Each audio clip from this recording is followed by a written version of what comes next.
Let's change now. We've looked enough at internal rotation. Let's look at racket velocity in the tennis forehand and compare it to trunk rotation. Now, when I talk about trunk rotation here, I'm talking about trunk alignment. So if you draw a line between the two shoulder joints.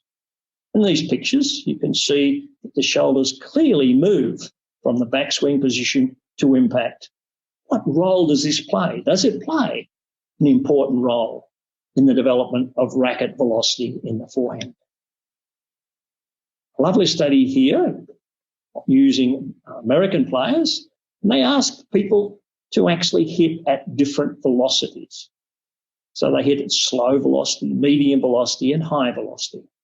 And in general terms, the ball velocity changed from about 20 metres per second to 40 metres per second. In saying this, they then looked at how the trunk rotation varied between these three impact velocities. And again, they found that the trunk shoulder alignment rotation increased as they were required to hit the ball harder.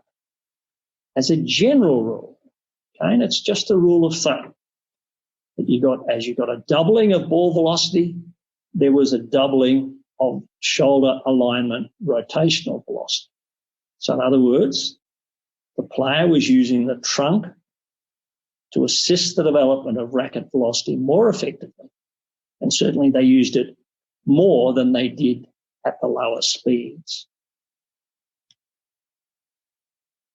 Another study, this time we're looking at professional players.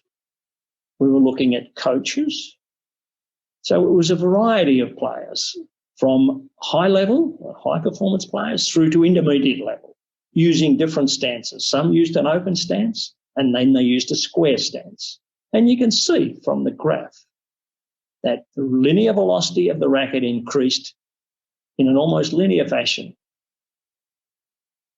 with trunk angular velocity. So it supports what we talked about in the previous slide. Again, this is for US players. So as you increased the velocity of your shoulder rotation, you increase the velocity of the racket at impact. An Austrian study compared high-performance players who were professionals.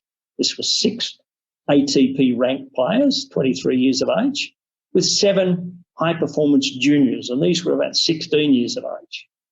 Very interestingly, if you look at racket velocity, look at the table. The difference in racket velocity was only 6%. So in other words, they were almost hitting with the same velocity.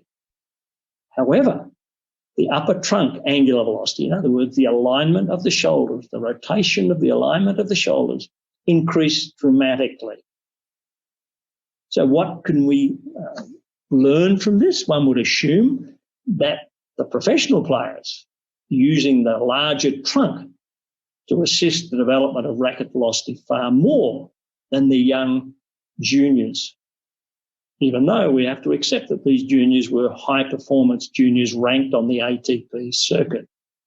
So again, it's evident that the trunk plays a more important role if you wish to both hit the ball with a higher velocity and consistently hit the ball with a higher velocity.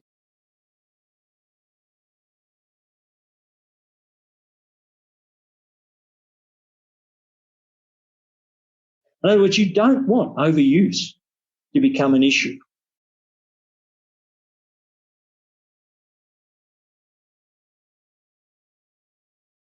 In other words, you don't want overuse to become an issue.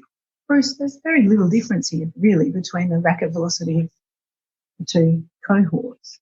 How would you explain how the juniors are developing that velocity, that racket velocity, if it's not at the trunk?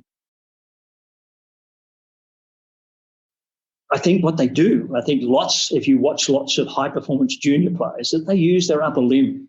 They use the segments of the upper limb and they use internal rotation and they use other aspects of movement around the shoulder joint to actually increase velocity. They may use more wrist, but it's logical to assume that if you look at someone who's trying to develop all the velocity out of their arm, comparing that with a player that's developing a similar velocity, both with the arm and the trunk. It's not that, it's not that difficult to imagine why the person who uses the trunk can in actual fact maintain that velocity over the entire match. In other words, over 3 sets, even over 5 sets, where the young players, obviously their velocity would drop off as they were required to play longer matches and they become more fatigued.